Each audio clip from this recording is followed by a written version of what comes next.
Salam sejahtera dan selamat datang ke Current Sphere MY. Terima kasih kerana masih setia bersama-sama kami.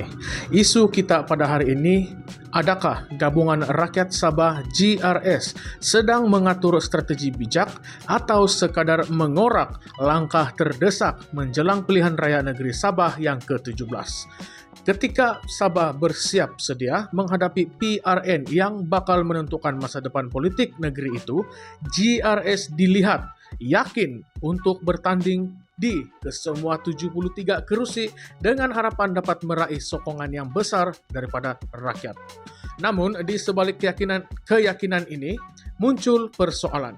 Apakah peluang GRS sebenarnya untuk menang besar? Dan adakah langkah bekerja sama dengan parti seperti Pakatan Harapan PH dan Barisan Nasional BN sekadar simbol kepercayaan terhadap kestabilan politik atau tiada kebimbangan terhadap potensi kekalahan? Menurut Datuk Zulkarnain Mahdar, pengerusi Gerakan Kuasa Rakyat Malaysia G57, kajian lapangan oleh Badan Bebas baru-baru ini menunjukkan GRS memiliki potensi kemenangan yang kukuh. Walaupun kemenangan ini mungkin tidak mencapai 2/3 kerusi, GRS masih dilihat mempunyai peluang cerah untuk mengukuhkan kedudukannya. Kepercayaan terhadap kemenangan GRS juga dikaitkan dengan latar belakang calonnya yang berpengalaman dalam dunia politik Sabah. Malah, meskipun Parti Gagasan Rakyat Sabah yang diterajui oleh Datuk Seri Hajiji Noor adalah parti baru, kepimpinan dalam parti itu bukan calang-calang orang. Mereka terdiri daripada pemimpin yang sudah lama berkhidmat dalam politik negeri dan mempunyai pengaruh yang kuat di kalangan penyokong masing-masing. Dalam politik, pengalaman ini memberikan kelebihan yang sangat besar dalam usaha meraih kepercayaan serta sokongan akar umbi, terutama di kawasan-kawasan yang mempunyai pengundi setia. Namun, apa yang mencetuskan perhatian dan perdebatan adalah keterbukaan Hajiji yang juga pengerusi GRS untuk menjalinkan kerjasama dengan PH dan BN pada PRN 17. Langkah ini diambil untuk memastikan kestabilan politik di Sabah, khususnya ketika negeri itu sedang melalui fasa pembangunan di bawah program Hala 7 Sabah Maju Jaya atau SMJ. Di samping itu, rundingan untuk merealisasikan Perjanjian Malaysia 1963 atau MA63 masih giat dilakukan dan kestabilan politik dilihat sebagai kunci utama untuk mencapai matlamat pembangunan yang mapan. Namun, tidak semua pihak bersetuju dengan pendekatan Hajiji.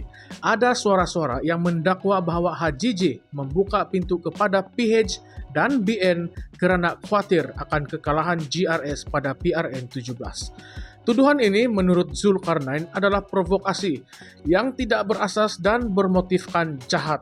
Menurutnya, keputusan Hajiji untuk bekerja sama dengan PH adalah refleksi daripada sokongan yang diberikan oleh PH kepada GRS ketika krisis politik melanda Sabah pada awal tahun 2023, di mana cubaan untuk menjatuhkan kerajaan negeri dipatahkan dengan sokongan PH. Maka, bukan sesuatu yang menghairankan apabila Hajiji sekali lagi mengajak PH untuk turut serta dalam usaha membentuk gabungan yang mantap demi memastikan Sabah terus stabil dan membangun. Pada masa yang sama, strategi ini turut selari dengan hasrat Perdana Menteri Datuk Seri Anwar Ibrahim yang menekankan pentingnya kestabilan politik untuk pembangunan Sabah. Gabungan antara GRS, PH dan BN bukan sahaja dilihat sebagai penyatuan pelbagai ideologi politik, tetapi juga sebagai satu langkah penting untuk membina Sabah yang bersatu dan kukuh dalam kerangka Persekutuan Malaysia. Tetapi persoalan yang timbul di sini ialah sejauh manakah kesatuan ini mampu bertahan. Apakah jaminan bahawa setiap parti dalam gabungan ini akan terus sehaluan selepas PRN 17? Dalam politik perbezaan, kepentingan dan ideologi seringkali menjadi penghalang kepada kesatuan jangka panjang. Dan ini adalah cabaran yang perlu difikirkan oleh Hajiji dan pemimpin gabungan lain jika mereka berjaya meraih kemenangan. Kerjasama ini juga membuka ruang perdebatan di kalangan rakyat Sabah. Ada yang menyokong misi HJJ untuk mewujudkan kestabilan melalui kesatuan, manakala ada juga yang meragui keikhlasan gabungan ini. Apakah kerjasama ini benar-benar untuk kepentingan rakyat atau hanya satu taktik politik untuk memastikan kelangsungan kuasa GRS? Dalam situasi di mana lanskap politik negeri dan negara sering berubah, tidak mustahil ada pihak yang merasakan kerjasama ini adalah agenda terselindung untuk memastikan GRS kekal berkuasa dan relevan dalam jangka masa panjang. Di pihak rakyat, apa yang mereka inginkan ialah sebuah kerajaan negeri yang stabil dan fokus kepada pembangunan Sabah serta menjaga kebajikan rakyat tanpa diganggu oleh perbalahan politik. Kejayaan program Hala 7, SMJ dan usaha mencapai ME63 adalah antara perkara yang diutamakan oleh rakyat Sabah.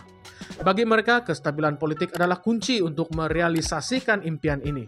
Justru, jika kerjasama antara GRS, PH, dan BN masih atau dapat memastikan matlamat ini tercapai, sudah pasti rakyat akan memberikan sokongan penuh. Namun, sejauh manakah semua ini dapat dicapai hanya akan diketahui selepas PRN 17. Adakah GRS akan berjaya memperkukuhkan kedudukan mereka atau adakah PRN 17 akan membuka lembaran baru bagi lanskap politik Sabah? Satu perkara yang pasti, pilihan raya ini bukan sekadar tentang kerusi dan kuasa, tetapi juga tentang masa depan Sabah dalam konteks Malaysia. Saksikan analisis penuh di Current Sphere MY untuk memahami lebih lanjut tentang langkah politik GRS dan sama ada kerjasama dengan PH dan BN adalah kunci kepada kestabilan atau sekadar langkah sementara demi kelangsungan kuasa. Kongsikan pendapat Anda di ruangan komen di bawah dan jangan lupa like, share, dan subscribe channel ini untuk isu-isu yang seterusnya. Terima kasih semua.